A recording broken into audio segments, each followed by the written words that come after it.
अस्सलाम वालेकुम warahmatullahi wabarakatuh। जी डियर स्टूडेंट, नेक्स्ट हमारा 11.9 ए पार्ट जिसमें कहते हैं मार्क ट्रू और false for three possible mutually exclusive outcomes A B and C. Mutually exclusive outcomes का हमने चेक करना है कि आया ये ट्रू है या फॉल्स। उसके लिए मैं एक छोटा सा हिंट डियर स्टूडेंट्स आपको बता दूं कि जब हम तीन events let A B C की प्रोबेबिलिटीज को म्यूचुअली एक्सक्लूसिव की बात कर रहे हैं, हम ऐड करेंगे। अगर एडिशन लेस देन 1 आती है तो देन वो सही है, और अगर वो ग्रेटर देन 1 आती है तो वो फॉल्स है, क्योंकि probability always lies between 0 and 1।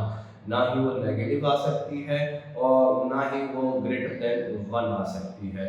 So started first part, probability of A is equals to 1 by 4, probability of B is equals to 1 by 3, and probability of C is equals to 1 by 6. अब वो कह रहे हैं कि these are mutually exclusive। ये क्या है? Mutually exclusive। तो then हम क्या काम करेंगे? फॉर्मूला यूज करते हैं, probability of A union probability of union C is equals to probability of A plus probability of B plus probability of C। अब इन तीनों को हम कलेक्टिवली सॉल्व करते हैं। सॉल्यूशन में देखें, probability of A 1 by 4 plus probability of B 1 by 3 plus probability of C 1 by 6।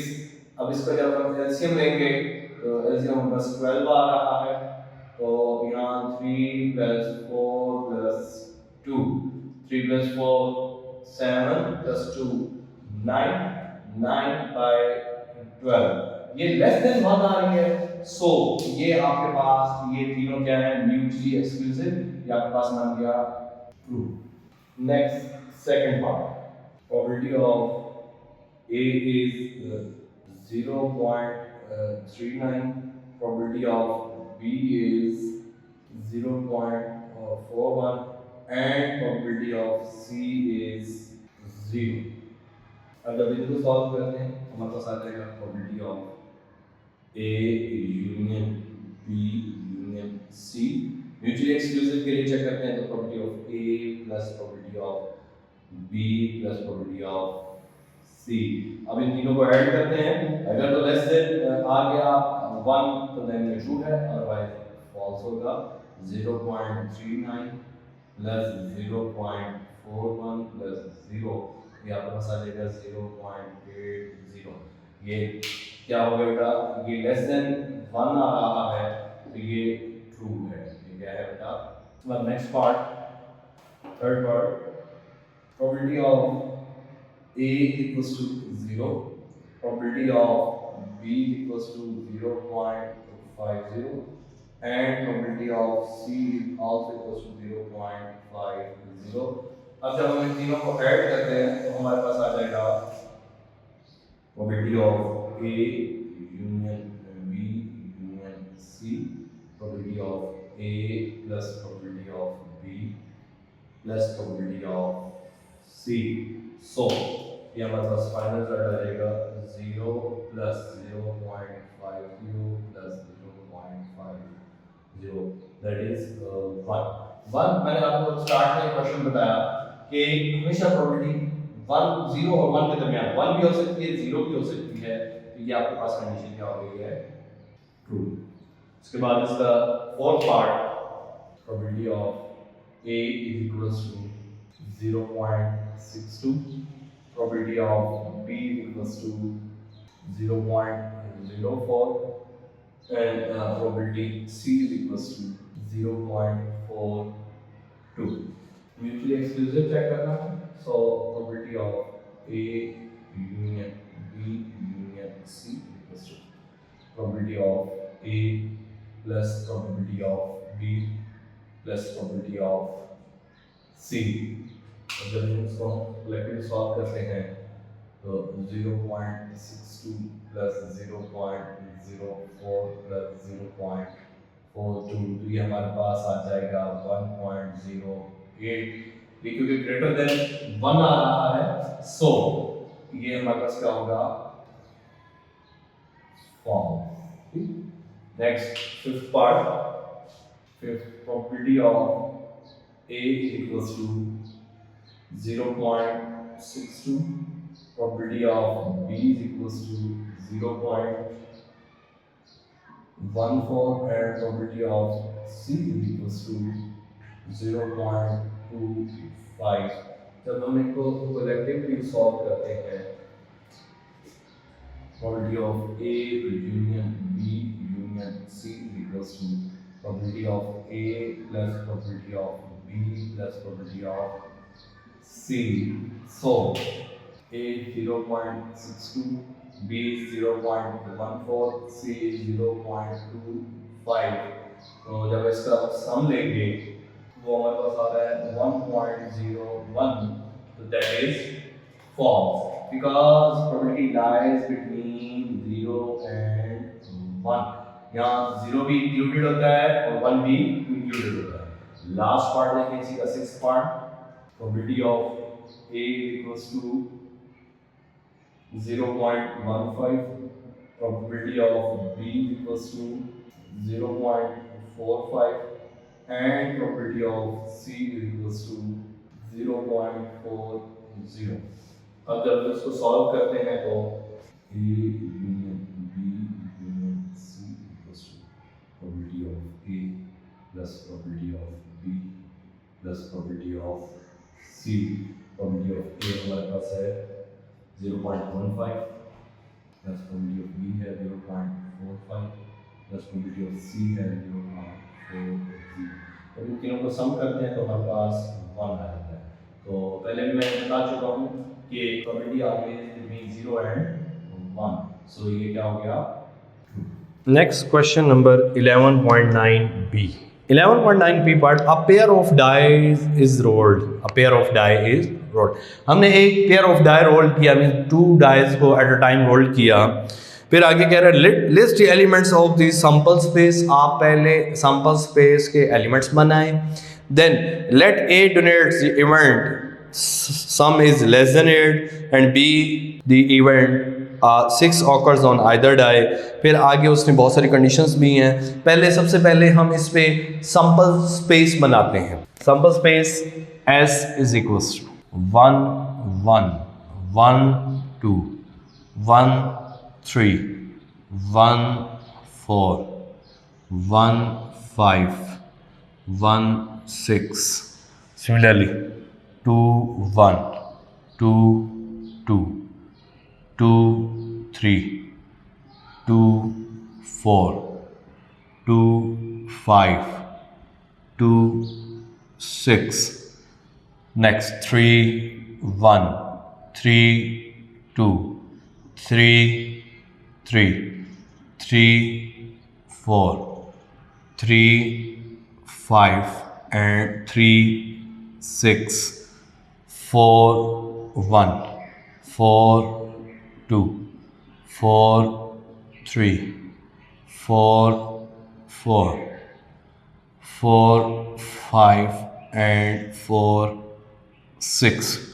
Next 5 1 5 2 5 3 5 4 5 5 5 6 6 1 6 2 6 3 6 4 6 5 6 6। ये बन गई बेटा सैंपल स्पेस। उसने कहा है कि लिस्ट दी सैंपल स्पेस। हमने सैंपल स्पेस बनाई। सैंपल स्पेस के बाद उसने कहा है कि let A be the event that sum is less than 8।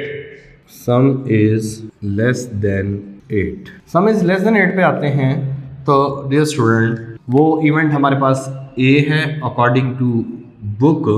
तो अब देखते हैं ए हमारे पास क्या क्या बन रहे हैं। लेस देन 8 पे आते हैं। मैं सैंपल स्पेस से ही थोड़ा सा आपको आइडेंटिफाई करके डायरेक्ट बता देता हूँ। देखिए हमारे पास ये फर्स्ट लाइन देखिए 1 1 2 1 2 3 1 3 4 1 4 5 1 5 6 1 6 7। ये आ गया आपके पास लेस देन 8। 213, 224, 235, 246, 257, अब 268 आता है। सिमिलरली 31, 32, 33, 34, 7 तक जाएंगे, आगे 8 आ जाता है। फिर 41, 42, 43, ये सारे क्या है, लेस देन 8। आगे 51, 52, देन 61। ये जो मैंने ब्लू मार्क किए हैं ये सारे के सारे आपके पास आ रहे हैं इवेंट ए के एलिमेंट्स। 1 1 1 2 1 3 1 4 1 5 1 6, 2 1 2 2 2 3 2 4 2 5, 3 1 3 2 3 3 3 4, 4 1 4 2 4 3, 5 1 5 2 एंड 6 1। ये आपके पास सारे के सारे क्या बन रहे हैं बेटा, इवेंट ए के एलिमेंट्स जो मैंने ब्लू अंडरलाइन किए हैं। उसके बाद आगे चलते हैं, इसका बी पार्ट जो कह रहा है, मतलब बी इवेंट बी जो है, B the event 6 occur either die, कि 6 किसी एक डाई में आए। ये देखें बेटा, अब मैं उनको रेड अंडरलाइन करता हूँ, ये देखें 1 6 2 6 3 6 4 6 5 6 6 6, यहाँ से 6 1 6 2 6 3 6 4 6 5 एंड 6 6। ये हमारे पास सब के सब क्या बन रहे हैं, जो जिनमें 6 आ रहा है, ये वो सारे हैं, ये सारे के सारे बी आपके पास वो इवेंट है 6 ऑकर ऑन आइदर डाई। तो बी आपके पास वो इवेंट है जहाँ पे 6 आए, तो 6 वालों को हमने रेड मार्क कर दिया। ठीक, नेक्स्ट में उसने क्या है, list the events A B, A union B, A intersection B and so on. तो हम क्या करते हैं, फर्स्ट में क्या कह रहा है, लिस्ट इवेंट्स में पहली बात जो है वो कहते हैं ए का आप सेट बनाएं। ए का हम सेट बनाते हैं तो ए का सेट हमारे पास आ जाएगा, ए इज इक्वल्स टू, ये जो मैंने ब्लू अंडरलाइन किए हैं ये आपके पास आ गया, इवेंट ए के हमने एलिमेंट्स को लिस्ट कर दिया। सेकंड में वो कह रहा है कि बी के एलिमेंट्स को आप लिस्ट करें। बी, तो बी में जो हमने रेड मार्क किए हुए थे वही हैं, चले इनको लिखते हैं, ये बन गए हमारे पास बी की इवेंट्स। अब आगे चलते हैं थर्ड पार्ट की तरफ, जिसमें वो कहता है ए इंटरसेक्शन बी कैलकुलेट करें, ए इंटरसेक्शन बी। अब इंटरसेक्शन में क्या होता है, जो कॉमन आएगा वही आएगा। ये देखिए मेरे बच्चों, मैंने ये यहाँ पे ब्लू रेड करके आपको पहले इजी कर दिया। अब जब कॉमन देखें, कहाँ पे ये कॉमन बन रहे हैं बेटा, 1 6 और 6 1, मतलब ब्लू रेड दोनों जहाँ पे अंडरलाइन एक टाइम पे आ रहे हैं वो 1 6 और 6 1 है। सो हमारे पास ए इंटरसेक्शन बी आ जाएगा, जो दोनों में कॉमन है वो हमारे पास है 1 6 एंड 6 1। उसके बाद नेक्स्ट फोर्थ वन में कहते हैं ए यूनियन बी करें। अब ए यूनियन बी में आपने ए और बी के सारे एलिमेंट्स को लिख देना है, जो ए और बी के जितने भी एलिमेंट्स हैं उन सब को हमने लिख देना है, जो कि बन जाएगा A union B is equals to, पहले लिखता हूँ मैं ए के एलिमेंट्स, मतलब देखें सिर्फ ये कुछ एलिमेंट्स हैं जो नहीं आएंगे सैंपल स्पेस में से, ये एक सेट है, ये 2 हैं और ये 3, ये तकरीबन 1 2 3 4 5 6 नहीं आएंगे, बाकी 30 के 30 आपके ए यूनियन बी के सेट के अंदर आएंगे। तो देखते हैं क्या क्या बनता है, 1 1 1 3 1 4 1 5 1 6 2 1 2 2 2 3 2 4 2 5 2 6 3 1 3 2 3 3 3 4 और 3 6, ये आपके पास 3 5 नहीं आ रहा। आगे 4 1 4 2 4 3 4 3 और 4 6। अब यहाँ पे 4 पे 2 इवेंट्स नहीं आ रहे, 4 4 4 5 नहीं आ रहे।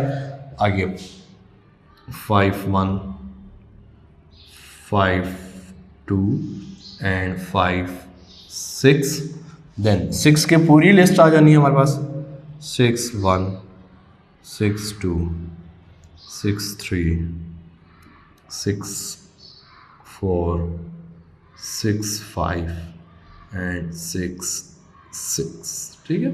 ये आपके पास ए यूनियन बी के एलिमेंट्स आ गए। नेक्स्ट फिफ्थ पार्ट है, that is A minus B. A minus B means A आपके पास ये ब्लू वाला सेट है, बी हमारे पास ये रेड वाला सेट है। जब भी बेटा सब्ट्रैक्शन करेंगे हमेशा जो पहले लिखा जाता है पहले वाले के साथ सेकंड वाले को मैच करते हैं, जो सेम होते हैं फर्स्ट सेट में से उनको हटा के और रिमेनिंग्स को हम लिख लेते हैं। जैसे कि देखिएगा फर्स्ट में देखें आपके पास जो सेम बन रहे हैं, मैं उनको ये आपके सेट ए के ऊपर ज़रा क्रॉस लगा रहा हूँ बेटा स्मार्ट सा। ये देखें ग्रुप ए और बी में कॉमन क्या आ रहा है, 1 6 कॉमन है। उसके बाद आगे चलें तो हमारे पास कॉमन आता है 6 1, ये तो कॉमन है। बाकी सारे के सारे सेट ए वाले यहाँ पे आ जाएंगे, क्योंकि जब हम सब्ट्रैक्ट करते हैं तो दोनों में जो कॉमन होंगे वो नहीं लिखे जाएंगे, सेट ए में रिमेनिंग्स जो हैं वो लिखे जाएंगे। तो यहाँ हम ए माइनस बी करते हैं तो हमारे पास आ जाएगा बेटा तकरीबन ऑलमोस्ट ए सेट कंप्लीट आएगा, जस्ट 1 6 और 6 1 को हटा के 1 1 1 2 1 3 1 4 1 5, then 2 1 2 2 2 3 2 4 2 5 3 1 3 2 3 3 3 4 4 1 4 2 4 3, then 5 1 and 5 2, ठीक है। ये आपके पास ए माइनस बी आ गया। उसके बाद आगे next dear student sixth part है बी माइनस ए। अब बी माइनस ए में क्या करते हैं, बी को पहले ए को बाद, पहले हमने ए को पहले बी को बाद में रखा था, तो जो कॉमन थे उनको सेट ए में से काटा। अब बी माइनस ए में बी को पहले ए को बाद में रखेंगे तो जो दोनों में कॉमन वही दो कॉमन है। कौन से दो, ये 1 6 और 6 1, इन दोनों को निकाल के हम बी माइनस ए का सेट कंप्लीट लिख लेंगे, जो हमारे पास बन जाएगा B minus A is equals to 2 6 3 6 4 6 5 6 6 6 6 2 6 3 6 4 6 5, ये हमारे पास b माइनस ए का सेट आ जाएगा, ठीक। उसके बाद लास्ट पार्ट इसका seventh, A union B union A complement. अच्छा जी, अब देखें A union B union A complement, A union B already हम निकाल चुके हैं, हमारे पास आया हुआ है जिसमें सारे ब्लू और सारे रेड कंबाइन करके हमने लिखे। अब वो कहता है ए कॉम्प्लीमेंट, ए कॉम्प्लीमेंट में वो हमारे पास एलिमेंट्स आएंगे ए कॉम्प्लीमेंट में जो ए में मौजूद नहीं है। जो ए में मौजूद नहीं है मैं उनको यहाँ पे सैंपल स्पेस के अंदर थोड़ा सा सर्कल करता हूँ, जो ए में मौजूद नहीं है। ये डियर स्टूडेंट ये देखें, ये एरिया जो है ये हमारा ए के अंदर मौजूद नहीं है। ये जो भी मैंने रेड सा डार्क बनाया है ये हमारा ए में मौजूद नहीं है। तो जब हम ए कॉम्प्लीमेंट लेते हैं तो जो रीजन ए में मौजूद नहीं है वो रीजन ए में वो ए कॉम्प्लीमेंट होगा। हमारे पास ए कॉम्प्लीमेंट बेसिकली होता है एस माइनस ए। तो जब हम एस माइनस ए करते हैं means A complement is equals to S minus A करेंगे तो हमारे पास ये वाला एक जो डायगोनल सा बन रहा है 2 6 3 5 3 6 4 4 4 5 4 6 5 3 5 4 5 5 5 6 6 2 6 3 6 4 6 5 6 6, ये आपके पास आ जाएगा ए कॉम्प्लीमेंट के अंदर। और जब हम इन दोनों को यूनियन करते हैं डियर स्टूडेंट, हम जब इन दोनों को यूनियन करेंगे देखिए ए यूनियन बी में हमारे पास ए और बी का सेट कंबाइन था। जब इसको अगेन यूनियन ए कॉम्प्लीमेंट से करेंगे तो हमारे पास आंसर आ जाना है बेटा complete sample set A union B union A complement में हमारे पास आ जाएगा कंप्लीट सैंपल सेट, जो कि फर्स्ट पार्ट में हमने इनलिस्ट किया था। Is it clear dear student? जी स्टूडेंट्स, नेक्स्ट क्वेश्चन है हमारा 11.10 A part, that is 2 cards are drawn at random from a well-shuffled pack of 52 cards. Find the probability that both are different color. एक well-shuffled pack को में से 2 cards randomly draw करने हैं, means small n आपके पास हो गया 2, capital N हमारे पास है 52। सो अब हमने इस तरह ड्रॉ करना है कि इनमें से दोनों डिफरेंट कलर के आए। दोनों किस कलर के आए? डिफरेंट कलर के आए। तो probability both having different colour, so तो ये कैसे बन जाएगी? देखिए स्टूडेंट, हमारे पास रेड कितने होते हैं? 26 में से एक आ जाए, सिमिलरली सेकेंड 26 में से भी एक हो, मीन्स रेड में से एक, ब्लैक में से एक, और टोटल हमारे पास है 52C2 कि टोटल में से 2 सिलेक्ट करने हैं। तो हमारे पास इसका सोल्यूशन बन जाएगा 26 मल्टीप्लाई बाय 26 डिवाइडेड बाय 1326, क्योंकि इनको 26 मल्टीप्लाई बाय 26 करेंगे तो हमारे पास आ जाएगा 7676 बाय 1326, जो कि हमारे पास जब फर्दर सॉल्व करेंगे तो आ जाएगा 26 बाय 51। इसकी प्रोबेबिलिटी आ गई। Is it okay? नेक्स्ट हमारे पास है 11.10 बी पार्ट, जिसमें वो कह रहा है a pair of die is thrown. मतलब हमने एक पेयर ऑफ डाई थ्रो किया, जो हमने लास्ट क्वेश्चन में भी डिस्कस कर चुके हैं। If 2 numbers appear are different, उसके दोनों नंबर्स क्या हों? डिफरेंट हो, मीन्स 1 1 नहीं होगा, 2 2 नहीं होगा, 3 3 नहीं होगा, 4 4 5 5 6 6 नहीं होंगे। ये 6 आउटकम्स जो हैं ये नहीं होंगे। इससे अलावा आपके सारे के सारे मतलब 30 टोटल 36 होते हैं, ये 6 एक्सक्लूड कर लें तो आपके पास सैंपल स्पेस बन जाएगी 30 की। तो देन आगे क्या कह रहा है? Find the probability that the some is 6, the some is 4 और less, the some is even. तो अब पहले हम लिखते हैं, सैंपल स्पेस कंप्लीट नहीं बना रहा, जस्ट आपको समझा दिया है कि सैंपल स्पेस के अंदर हमारे पास वो वाले इवेंट्स नहीं आएंगे जो सेम हैं। ठीक, तो आपके पास n ऑफ s बन जाना है 30, नॉट अ 36, रिमेंबर। ठीक, उसके बाद नेक्स्ट फर्स्ट पार्ट में वो कह रहा है कि सम इज 6। लेट कर लेते हैं ये इवेंट ए है हमारे पास, ए। तो ए हमारे पास क्या बनेगा? सम इज 6 की बात करते हैं तो हमारे पास कैसे आ जाएंगे बेटा? देखें 1 5 6 2 4 6 4 2 6 एंड 5 1 6। ये कितने बन गए?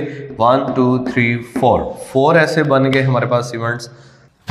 तो ये हमारे पास आ जाएगा n of a is equals to 4, या probability of a is equals to n of a over n of s, जो कि 4 बाय 30 या 2 बाय 15 आ जाएगा। ये आपका सम इज 6 के लिए। सेकंड पार्ट इसी का, सम इज 4 और लेस। तो लेट कर लेते हैं कि हमारे पास इवेंट बी है। 4 और लेस की बात करते हैं, लेस में आते हैं 1 2 3 हो गया, 1 3 4 हो गया। फिर आगे चलते हैं बेटा, 2 1 3 हो गया, 2 2 4 हो गया। अच्छा, अब इसके आगे हमारे पास 2 1 और 3 1 आ जाएगा। ठीक, तो ये कितने इवेंट्स बन गए? 4 n of b is equals to 4. So probability of b is equals to n of b by n of s, that is 4 by 30, 2 by 15. Last part, the sum is even. Sum is even number. तो late करते हैं, ये event सी है जो कि हमारे पास आ जाएंगे 1 3 4 1 5 6 2 4 6 2 6 8, then 3 1 4 3 5 8, then 4 2 6 4 6 10 5 1 6 5 3 8, then 6 2 8 6 4 10. तो ये हमारे पास कितने इवेंट बन गए? 1 2 3 4 5 6 7 8 9 10 11 12 हमारे पास बन गए. तो n of c is equals to 12, या probability of c is equals to n of c over n of s, that is 12 by 30, 2 by 5.